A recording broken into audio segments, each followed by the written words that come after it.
Perayaan pelantikan anggota DPRD Kabupaten Probolinggo berujung tawuran. Akibat muda luka dan harus dilarikan ke puskesmas. Peristiwa berawal saat pawai perayaan pelantikan terjadi saling senggol motor. Sejumlah pemuda nampak saling adu jotos, bahkan seorang pemuda tergeletak dan terus menerima baku hantam. Perkelahian dua pegawai rumah sakit di kota Gorontalo viral di media sosial. Seorang staf rumah sakit yang emosi sambil berteriak menuju ke dalam gedung tata usaha. Sementara satu staf lainnya terbaring di lantai dan coba ditenangkan oleh pegawai lainnya. Keributan hanya gara-gara sewa rental mobil dinas yang akan digunakan dokter. Meski telah diselesaikan secara internal, pihak rumah sakit menyayangkan keributan yang terjadi. Aksi heroik seorang satpam di salah satu komplek perumahan di Kabupaten Sidoarjo, Jawa Timur berhasil menggagalkan pencurian burung. Aksi heroik petugas keamanan yang terekam kamera CCTV tersebut viral di media sosial. Peristiwa bermula saat pelaku memasuki komplek perumahan dengan gerak-gerik mencurigakan menggunakan sepeda motor tanpa plat nomor. Satpam yang saat itu sedang bertugas langsung curiga dan mulai memantau gerak-gerik pelaku melalui CCTV area perumahan. Pelaku yang telah ditangkap langsung diserahkan ke Polsek Taman untuk diproses lebih lanjut.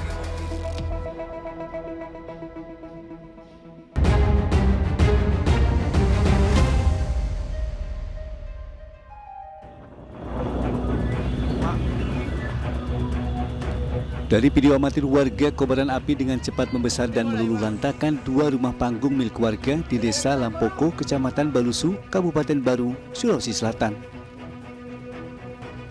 Warga dan petugas pemadam kebakaran yang berusaha memadamkan api tak bisa berbuat banyak karena banyaknya bahan yang mudah terbakar hingga kobaran api terus membesar. Tak berselang lama, dua rumah panggung itu pun ludes dilalap si jago merah. Berdasarkan keterangan warga, api berasal dari bara api milik warga yang sedang membakar ikan. Selain menghanguskan dua rumah, kebakaran ini juga membuat 7 mesin jahit, perhiasan 30 gram milik warga dilalap si jago merah.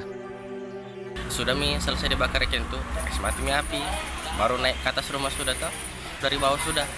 Jadi turun misalnya cek sudah dibawa, ternyata sudah agak lumayan apinya di bawah, jadi langsung suruh keluargaku. Untuk memadamkan kobaran api, petugas menerjunkan 7 armada pemadam kebakaran. Kejadian awalnya itu ada lagi membakar ikan di bawah rumah panggung. Ketika membakar ikan, mungkin reaksi panas itu menjalar sampai ke atap dinding lantai dari rumah panggung sehingga menyebabkan kebakaran. Tidak ada korban jiwa dalam peristiwa kebakaran ini, namun kerugian ditaksir mencapai ratusan juta rupiah. Dari Kabupaten Baru, Sulawesi Selatan, Udin Syahrudin, iNews melaporkan. Pemirsa, seorang warga negara asing menjadi bulan-bulanan masa usai melakukan upaya percobaan perampasan mobil milik pemudi taksi online di Jalan Raya Bedulu, Gianyar, Bali. Beruntung aparat kepolisian tiba di lokasi dan berhasil mengamankan WNA tersebut.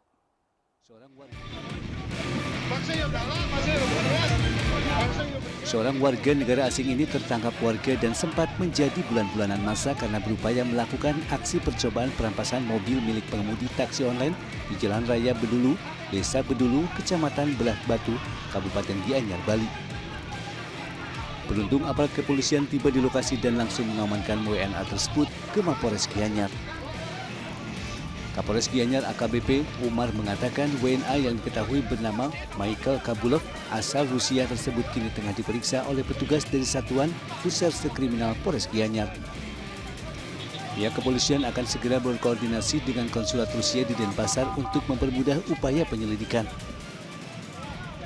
Kami dari Satpol PP selaku lembaga penegak hukum sudah menerjunkan 10 orang personil untuk pengamanan tersebut.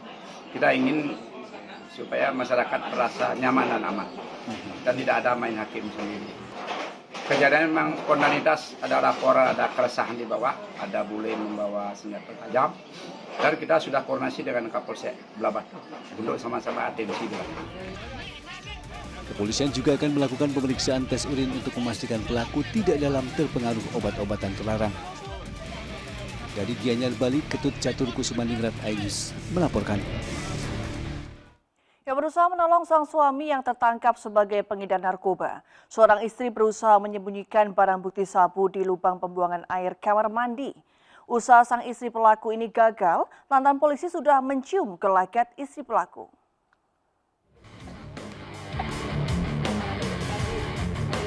Pasangan suami istri di Padang, Sumatera Barat kompak menjalankan bisnis haram sebagai pengedar narkoba. Pelaku berhasil diciduk polisi usai bertransaksi dengan anggota polisi yang menyamar sebagai pembeli. Selanjutnya petugas melakukan pengembangan dengan menggeledah rumah pelaku. Namun saat hendak digerebek, istri pelaku berpura-pura buang air besar dan menyembunyikan barang bukti sabu di dalam lubang pembuangan air kamar mandi. Petugas pun terpaksa harus mencongkel untuk mendapatkan 12 paket kecil sabu yang masih terbungkus plastik itu. Atas perbuatannya, tersangka dijerat pasal penyalahgunaan narkotika dengan ancaman hukuman maksimal 15 tahun penjara. Dari Padang, Sumatera Barat, Budi Sunandar, iNews melaporkan. Pemirsa, rumah bakal calon gubernur Aceh Bustami Hamzah diduga dilempar granat oleh 2 orang tidak dikenal yang terekam CCTV berboncengan menggunakan motor. Polisi masih mendalami peristiwa ini dengan memeriksa 4 orang saksi, termasuk keluarga yang sedang berada di rumah.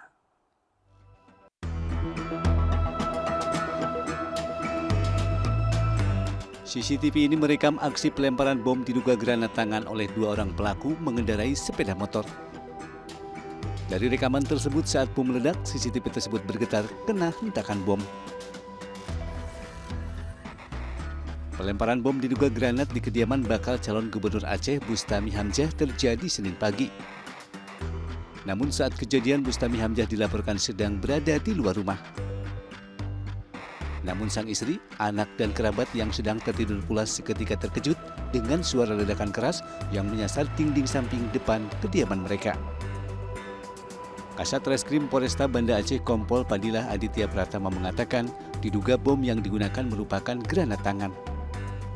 Hingga kini 4 orang saksi telah diperiksa. Pasti saat ini memang terjadi ledakan, ya, diduga granat, namun jenisnya pun juga saya belum bisa sampaikan karena harus pasti lah ya sesuai dengan keterangan ya, di lapangan dan bukti-bukti pendukung lainnya. Saksi saat ini sementara sudah ada 4 orang ya dari pihak keluarga dan ada juga yang memang menjaga di rumah itu ya. Kini pihaknya masih melakukan penyelidikan terkait kasus tersebut, termasuk dari Satuan Gegana dan Inafis langsung dikerahkan ke lokasi untuk melakukan olah TKP. Dari Kota Banda Aceh, Taufan Mustafa, iNews melaporkan. Ya, pelaku pencurian pompa air tertangkap warga saat melancarkan aksinya di sebuah warung di Kabupaten Cirebon, Jawa Barat. Pelaku sempat kabur dan bersembunyi selama 4 jam di atap rumah dan sempat melakukan perlawanan dengan melempari genteng ke arah warga dan petugas.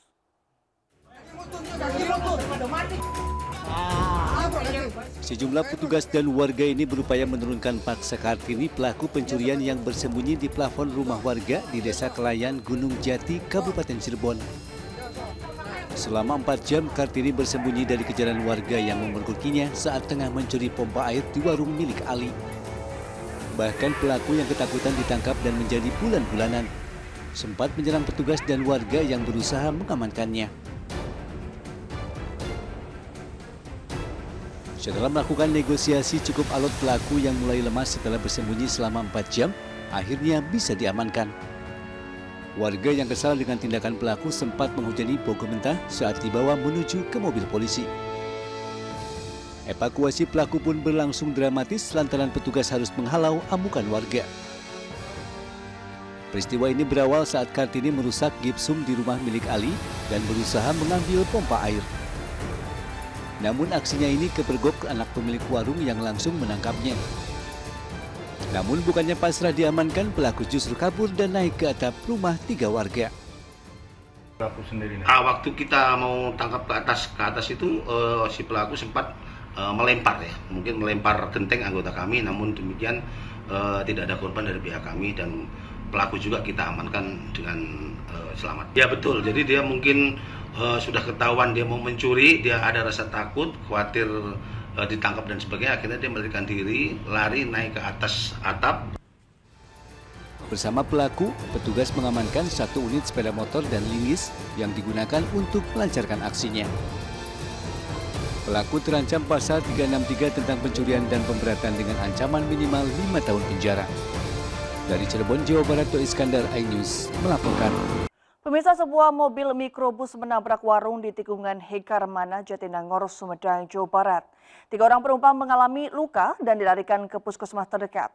Diduga supir hilang kendali saat memasuki tikungan akibat pecapan.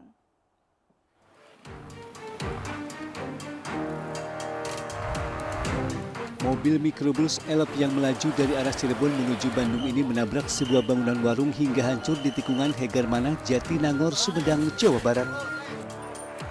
Akibat kecelakaan ini sebanyak 3 orang penumpang mengalami luka dan dilarikan ke puskesmas terdekat.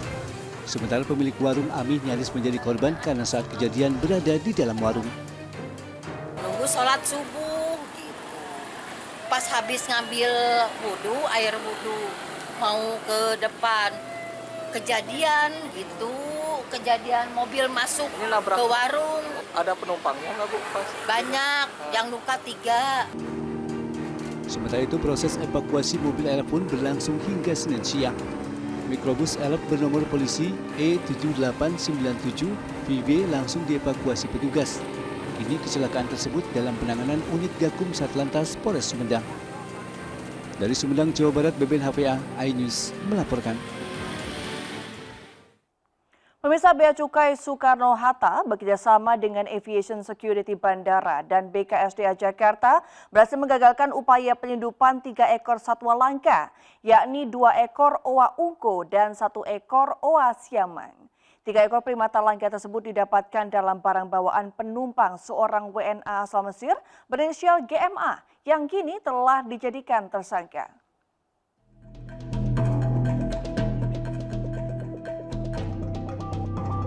Upaya penggagalan tersebut bermula dari hasil citra X-ray dalam koper bagasi penumpang berinisial GMA, WNA asal Mesir yang akan berpergian menuju Dubai. Pihaknya segera melakukan penggeledahan terhadap koper penumpang tersebut.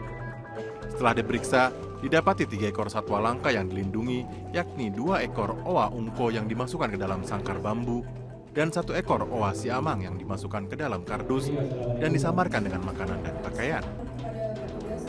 Kemudian GMA, warga negara dari Mesir, ini sudah kita tetapkan sebagai tersangka dan kita angkat atau kita naikkan statusnya menjadi penyidikan ya. Sudah kita lakukan penyidikan melanggar Undang-Undang nomor 17 tahun 2006, yaitu pasal 102A ya, tentang kepabeanan.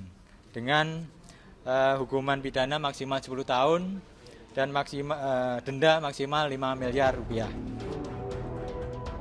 Pihak Bea Cukai beserta jajaran akan melakukan pendalaman terhadap tersangka, terutama terkait sindikat penyedia satwa langka untuk diperjualbelikan ke lintas negara. Dari Tangerang, Banten, Dilami Aulia Seto Pratomo, iNews melaporkan.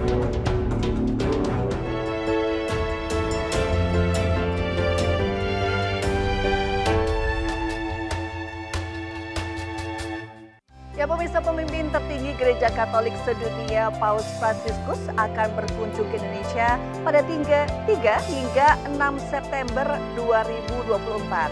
Apa saja agendanya dan apa tujuan kedatangannya? Kita simak info berikut. Ya, Paus Fransiskus berkunjung ke Indonesia dalam agenda kunjungan apostolik atau dalam agenda menemui umat Katolik yang ada di seluruh dunia. Nah, beruntung sekali Indonesia ini menjadi negara pertama yang akan dikunjungi oleh Paus Fransiskus dalam lawatannya ke Asia Pasifik.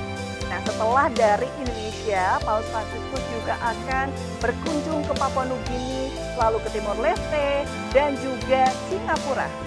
Selanjutnya, Paus Fransiskus ini merupakan Paus ketiga yang akan berkunjung ke Indonesia. Karena sebelumnya, pada tahun 1970, Paus Paulus VI berkunjung ke Indonesia, tepatnya di Jakarta.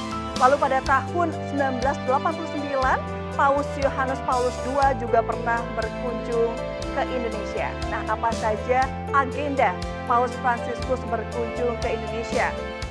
Pada tanggal 4 September 2024, Paus Fransiskus akan bertemu dengan Presiden Republik Indonesia yaitu Presiden Joko Widodo di Istana Merdeka, lalu akan berkunjung ke Gereja Katedral untuk bertemu dengan rohaniawan Katolik. Lalu hari berikutnya yaitu pada Kamis 5 September 2024, Paus Fransiskus akan berkunjung ke Masjid Istiqlal untuk bertemu dengan tokoh lintas agama dan juga akan melihat terowongan silaturahmi yang merupakan ikon toleransi antar umat beragama. Lalu setelah itu pada sorenya Paus Fransiskus ini akan memimpin Misa Akbar yang dihadiri kurang lebih 86.000 umat Katolik se-Indonesia di Stadion GBK. Nah, apa tujuan Paus Fransiskus berkunjung ke Indonesia? Yang pertama untuk mempromosikan kerukunan antar umat beragama, lalu juga untuk membawa pesan perdamaian, kemanusiaan dan juga persaudaraan, lalu untuk mengunjungi negara berpenduduk umat Katolik, yang mana adalah salah satunya adalah Indonesia. Nah, kunjungan Paus Fransiskus ini dinilai menjadi momentum penting dalam upaya menguatkan persatuan antar umat beragama. Apalagi Indonesia dikenal akan keberagaman agama dan budayanya. Ya, kita doakan semoga segala agendanya dapat berjalan dengan lancar dan pesan perdamaian dari Paus bisa tersampaikan dengan baik, pemirsa. Yang menyambut kunjungan Paus Fransiskus, pemimpin tertinggi Gereja Katolik sedunia ke Indonesia. Sekira 10.000 pasukan gabungan TNI Polri akan dikerahkan untuk penjagaan kedatangan Paus Fransiskus pada Selasa 3 September 2024.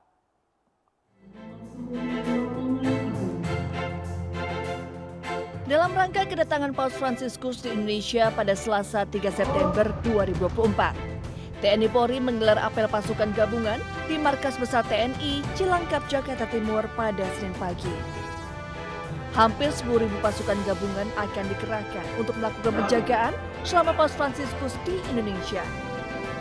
Pasukan gabungan ini terdiri dari 4.300 personel TNI dan juga 4.730 personel Polri. Jadi pas pampres nanti yang melekat di ring 1, di mana keberadaan Paus berada.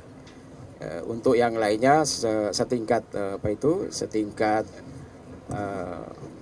menteri atau setingkat eksekutif yang lainnya itu nanti ada di ring 2 dan ring 3. Dan TNI dan Polri sudah ditata sedemikian rupa. Selain itu, 1.400 akomodasi atau transportasi akan disediakan untuk umat yang akan mengikuti Misa Akbar pada 5 September. Diperkirakan sebanyak 86.000 umat akan menghadiri Misa Akbar 2024 di Stadion GBK Senayan, sehingga akan ada rekayasa lalu lintas berupa buka tutup jalan yang akan dilakukan demi melancarkan penjagaan. Dari Jakarta, Jessica Winoto, Wildan Aulia, iNews melaporkan. Ya, jelang kedatangan Paus Fransiskus ke Indonesia, sejumlah pengamanan di sekitar Gereja Katedral dilakukan. Rekayasa lalu lintas akan dilakukan di sepanjang jalan kedatangan Paus. Pemirsa, menjelang kedatangan Paus Fransiskus di Jakarta esok hari 3 September 2024, sejumlah persiapan serta pengamanan sudah mulai dilakukan di sejumlah titik. Salah satunya adalah Gereja Katedral Jakarta yang nantinya akan menjadi salah satu tempat agenda dari Paus Fransiskus. Dari pagi memang sudah ada sejumlah personel yang berlalu lalang untuk melakukan persiapan mulai dari penutupan kompleks dari Gereja Katedral maupun pengecekan ke dalam area Gereja Katedral sendiri, karena memang untuk Gereja Katedral ini akan ditiadakan kegiatannya mulai dari 1 hingga 5 September dan akan dibuka kembali pada 6 September 2024. Dan sementara itu juga untuk rekayasa lalu lintas pun akan dilakukan di sepanjang jalan yang nantinya akan dilalui oleh Paus Fransiskus mulai dari bandara hingga ke Istana Negara, kemudian juga Gereja Katedral dan juga Masjid Istiqlal serta Gelora Bung Karno yang akan menjadi tempat agenda dari Paus Fransiskus. Sempat disampaikan juga oleh pihak kepolisian bahwa pengamanan ini perlu dilakukan agar semua nantinya akan berjalan dengan lancar pada saat agenda Paus Fransiskus dilakukan, dan ini juga akan berdampak dengan negara Indonesia yang akan dipandang baik oleh mata dunia sebagai negara yang dapat dikunjungi dengan aman. Dari Jakarta, Aya Nufus, Jaka Samsa, iNews melaporkan. Menyambut kedatangan Paus Fransiskus ke Indonesia, berbagai persiapan telah dilakukan. Salah satunya menyiapkan Pop Mobile atau mobil kepausan yang akan digunakan Paus untuk berkeliling dan menyapa umat Katolik di tanah air. Seperti apa penampakan mobil tersebut? Kita simak informasinya.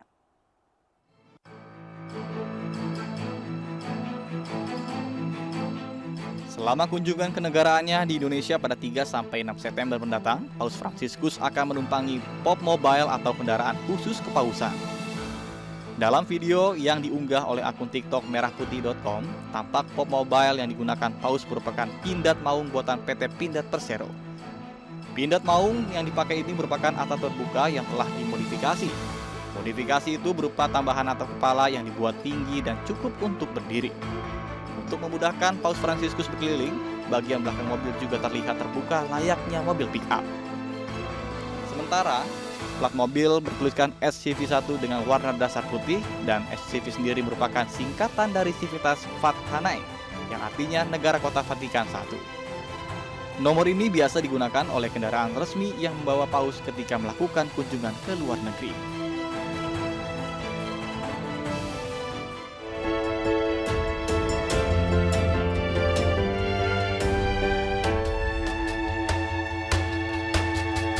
Pemirsa, tenaga kerja Indonesia di Jepang membuat geng di Osaka yang meresahkan warga. Atas aksi tersebut, pemerintah Indonesia melakukan penelusuran.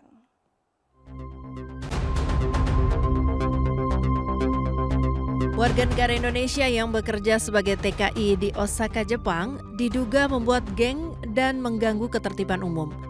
Sejumlah TKI berkumpul di pinggir jalan kota hingga berkeliling di sepanjang jalan kota Osaka, Jepang. Mereka nampak seragam menggunakan baju berwarna hitam. Bahkan, beberapa di antara mereka membentangkan bendera kelompoknya. Tidak sampai di situ, ada juga oknum geng membawa senjata tajam jenis celurik. Pemerintah Indonesia melalui Kementerian Luar Negeri segera melakukan penelusuran dan menegaskan bahwa setiap WNI di luar negeri harus mematuhi hukum dan norma yang berlaku di negara setempat. Ya, kita kembali ke informasi dalam negeri, pemirsa. Terdakwa kasus dugaan korupsi pengolahan tata niaga Komunitas Timah, Helena Lim, menjalani sidang lanjutan di Pengadilan Tipikor Jakarta. Dalam sidang kali ini, jaksa menghadirkan 5 orang saksi. Terdakwa Crazy Rich Pantai Indah Kapuk, Helena Lim kembali menjalani sidang lanjutan korupsi timah. Sidang lanjutan Helena Lim digelar di Pengadilan Tindak Pidana Korupsi Jakarta Pusat dengan agenda pemeriksaan 5 saksi. 5 saksi yang dipanggil JPU diantaranya Ahmad Samhadi, Ahmad Haspanti, Iksan Sodiki, Kopris Haragi, serta Dudi Hatari. Helena resmi menjadi terdakwa kasus dugaan korupsi tata niaga Komunitas Timah di wilayah izin usaha pertambangan PT Timah Tbk. Saat itu Helena menjabat sebagai manajer dan pemilik PT Quantum Skyline and Chain. Helena selaku owner dari perusahaan tersebut sengaja memberikan bantuan kepada Harvey Muiz yang sekarang menjadi tersangka utama dalam kasus ini. Dari Jakarta, Irfan Hardiansyah, Surya Lisantoso, Aulia Syah Ramadan, iNews melaporkan.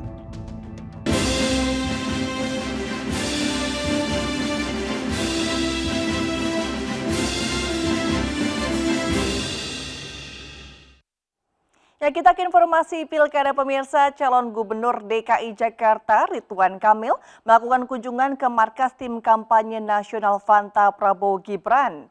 Ridwan Kamil juga membahas mengenai Jakarta yang harus memiliki pariwisata kota untuk memancing wisatawan hadir ke Jakarta.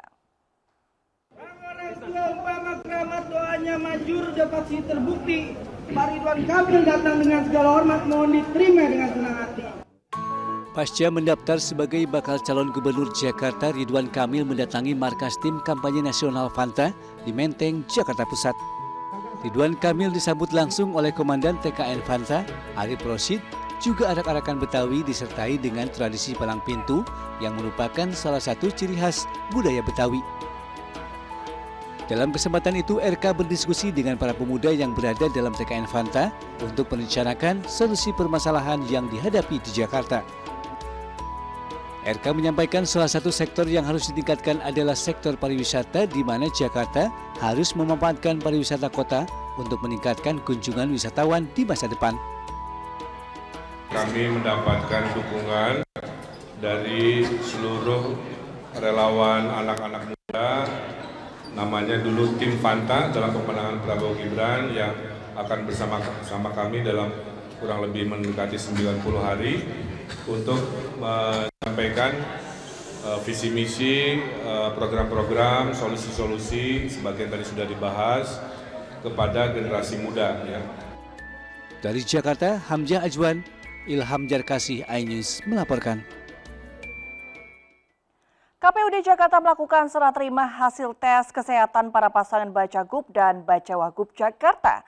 Hasil ini akan disampaikan langsung oleh KPUD kepada para paslon pada 5 hingga 7 September mendatang.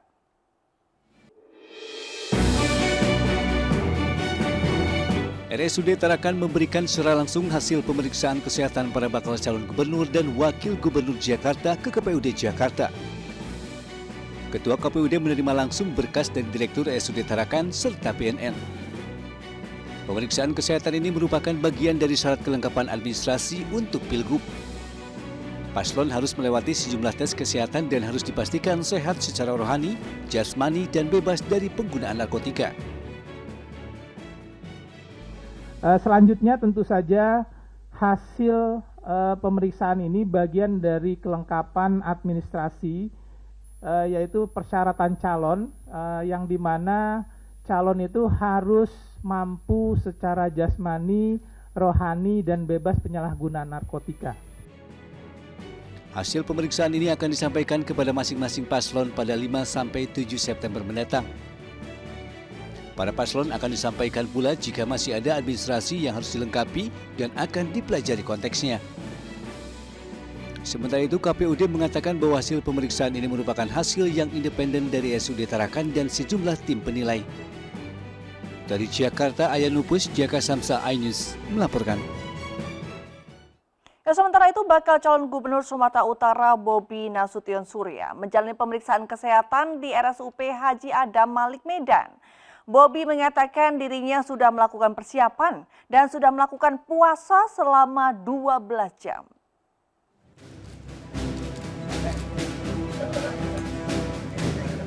Bakal calon gubernur Sumatera Utara Bobi Nasution Surya menjalani pemeriksaan kesehatan di RSUP Haji Adam Malik Medan pada hari terakhir. Keduanya pun langsung masuk ke gedung pavilion Rumah Sakit Haji Adam Malik Medan untuk mengganti pakaian medis.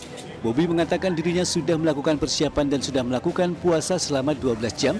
Selain itu, Bobi pun mengaku sudah beristirahat cukup meski baru kembali usai menghadiri Rapimnas Partai Gerindra di Jakarta. Bismillahirrahmanirrahim. Hari ini kami mengikuti tahapan di KPU untuk cek kesehatan. Persiapannya di malam dan puasa. Karena aturannya kita baru puasa jam 8 malam. Sementara pasangan Edi Rahmayadi Hasan Basri menjalani tes kesehatan pada 30 Agustus lalu. Rencananya hasil tes kesehatan Edi Hasan akan diserahkan langsung oleh pihak di RSUP Haji Adam Malik Medan ke KPUD Medan. Dari Medan, Sumatera Utara, Ahmad Ridwan Nasution, iNews melaporkan.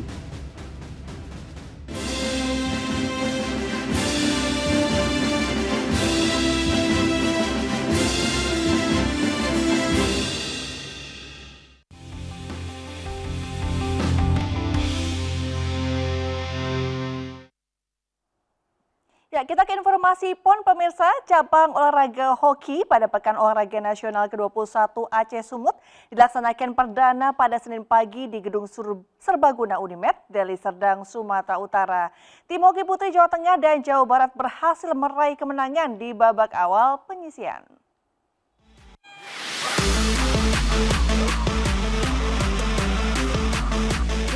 Indoor Putri Jawa Tengah memetik kemenangan pada laga perdana setelah menumbangkan tim Nusa Tenggara Barat dengan skor 8-0. 4 gol diciptakan pada kuarter pertama melalui Ermia Nurija Anggraini pada menit keempat dan Desi Ratnawardani pada menit ke-8 dan menit ke-9.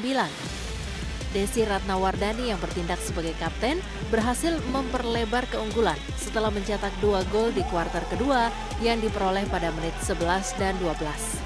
Sementara itu 2 gol lagi masing-masing diciptakan melalui Miftahul Kasani dan Ermia Nurdia Anggriani pada menit ke-25 dan menit 39 di kuarter pertama dan kuarter keempat. Menurut saya ini adalah ajang yang penyesuaian yang cukup buat tim kita sehingga kedepannya pertandingan-pertandingan berikutnya kita bisa lebih baik. Selain tim Jawa Tengah, tim hoki putri Jawa Barat juga berhasil meraih kemenangan telak 24-0 atas tim hoki Lampung. Dari Deli Serdang, Sumatera Utara, Yuda Bahar, iNews melaporkan. Beralih ke informasi lain, pemirsa, audisi Indonesian Idol Season 13 kembali digelar di Surabaya, Jawa Timur. Sebelum audisi digelar, penyelenggara melakukan warm-up di Atrium Royal Plaza Surabaya. Ratusan penonton hadir memenuhi Atrium Royal Plaza dan bertemu juara 1 Indonesian Idol Season 10, Liotra Ginting.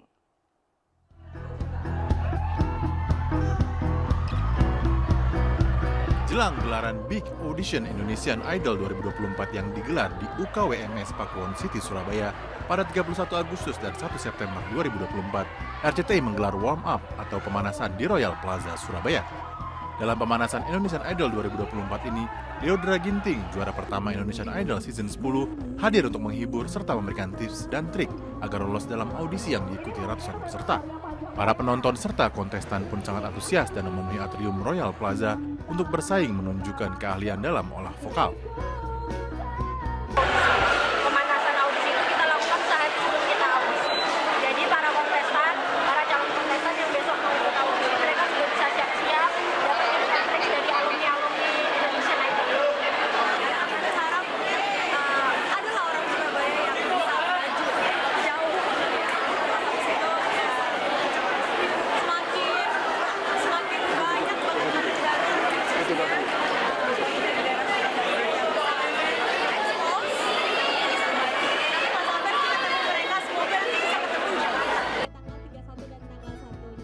Audisi Indonesian Idol 2024 akan hadir di Yogyakarta, Medan, Bandung, dan terakhir di Jakarta. Dari Surabaya, Jawa Timur, Hari Tambayong, iNews melaporkan. Pemirsa, Indonesia berhasil masuk dalam indeks pengembangan pariwisata di urutan 22 dunia, di atas Belgia, Selandia Baru, dan Turki. Indeks yang dikeluarkan oleh World Economic Forum tersebut melejit dari sebelumnya di urutan ke-32.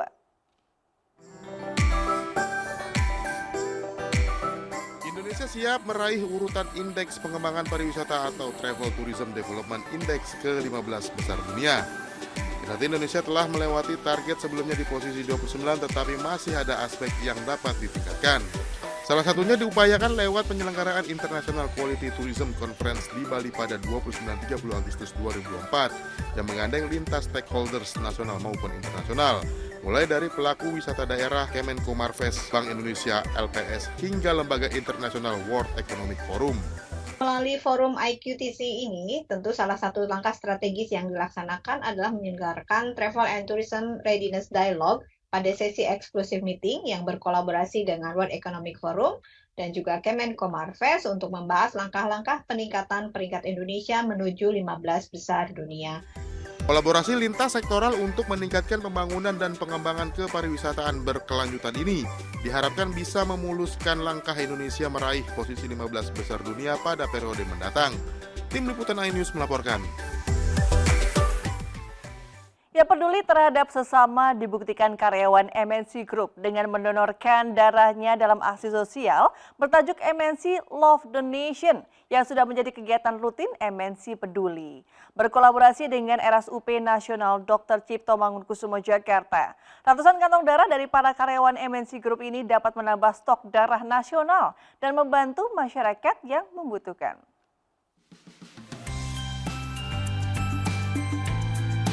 Ratusan karyawan MNC Group di kawasan Kebon Sirih, Jakarta Pusat antusias mendonorkan darahnya dalam aksi sosial bertajuk MNC Love Donation yang digelar MNC Peduli bekerjasama dengan RSUP Nasional Dr. Cipto Mangunkusumo, Jakarta. Kegiatan rutin ini menjadi bukti kepedulian para karyawan MNC Group untuk membantu sesama yang membutuhkan sekaligus berdampak positif bagi kesehatan tubuh pendonornya. MNC Peduli menargetkan 500 kantong darah dalam kegiatan donor darah kali ini. Alhamdulillah ya, seperti yang kita lihat antusiasme dari MNC sendiri begitu besar ya, dan kita sangat bersyukur dengan adanya kegiatan ini karena seperti yang kita tahu sendiri RSCM kan rumah sakit rujukan, pastinya pasien juga banyak banget dan sebulan itu kita bisa perlu sampai 6.000 kantong. Kalau saya pribadi ya, ini menganggap sebagai detox lah ya, jadi kita sirkulasi darahnya diregenerasi lagi menjadi darah baru. Dan yang saya perhatikan, yang penting inti dari donor darah ini adalah kita berbagi ke sesama untuk rekan-rekan kita, saudara-saudara kita yang membutuhkan darah. Melalui kegiatan ini, MNC Peduli berharap akan lebih banyak pihak yang bergerak karena setes darah kita dapat menyelamatkan sesama. Dari Jakarta, Muhammad Zulhilmi, Dede Rudi, iNews melaporkan. Kita ke informasi kuliner pemirsa. Goyong Cikini, jajanan yang viral dan sedang naik daun ini tidak pernah sepi pembeli bahkan hingga malam hari. Dalam sehari jajanan khas negeri tirai bambu yang sudah dimodifikasi dengan lidah orang Indonesia ini bisa habis terjual lebih dari 400 porsi.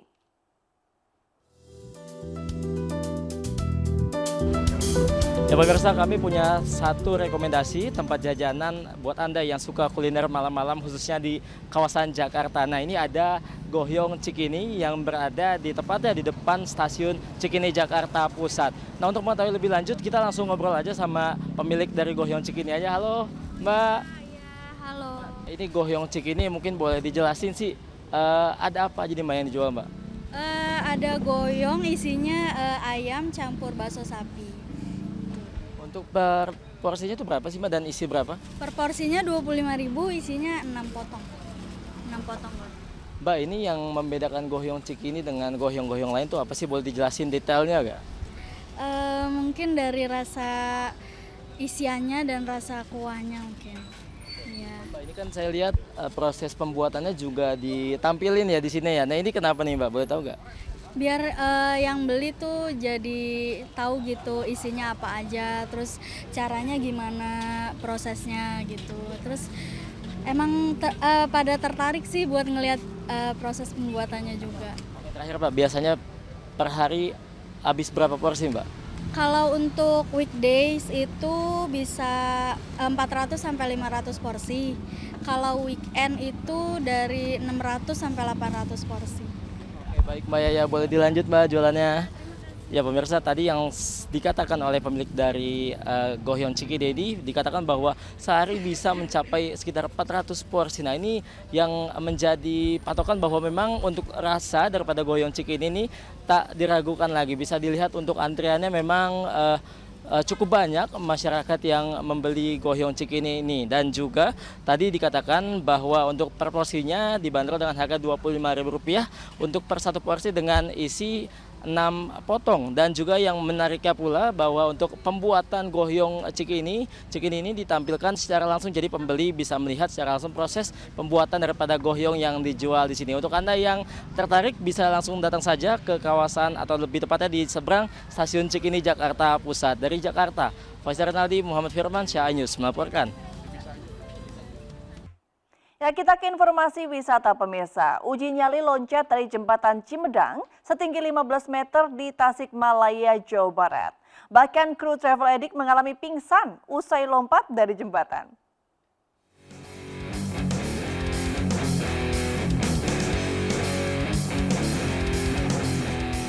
Predikers, seperti biasanya, gue akan menikmati keindahan Indonesia dengan cara yang berbeda. Sebelum memulai rope jump, gue dan Diego akan bantu komunitas touring camp untuk mempersiapkan tali temalinya nih Predikers.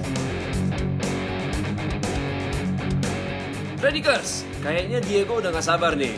Kalau gitu, kuilah! Oke Kang, semua ready? Semua aman ya, udah ready ya? Jadi kayak gini nih Predikers nih. Oke, yuk! Yuk! Wow! Wow! Wow!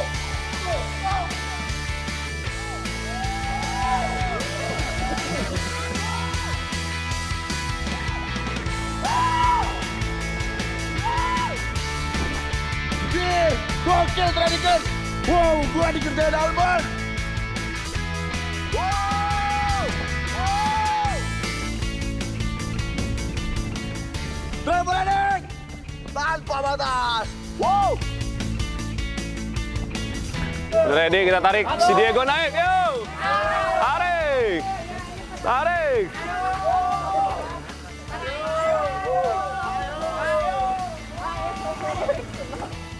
Gokil.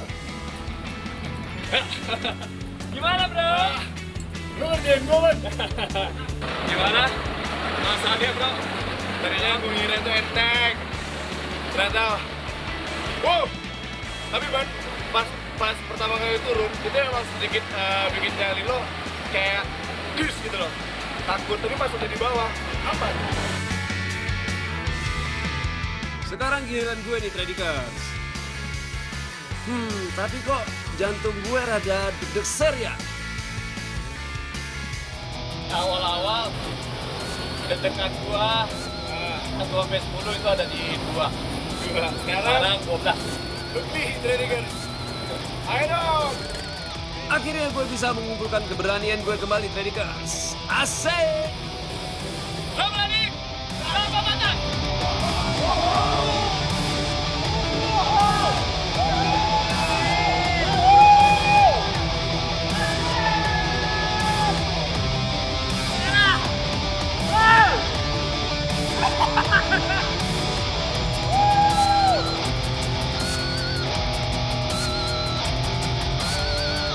Yuk, 2, 3.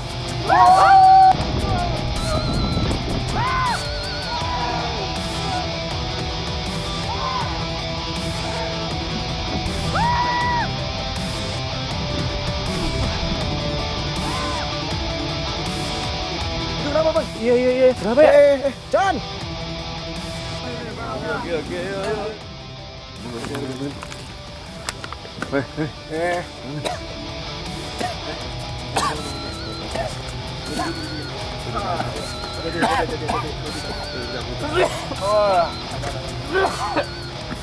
Semua thank you udah nemenin kita main, udah bantuin tadi ada sedikit insiden, pokoknya semua aman ya. Terima kasih buat teman-teman dari Touring Camp Tasikmalaya. Terima kasih. Ya, kita lanjut lagi ke tempat yang lebih seru. Tetap di Travel Edik tanpa batas.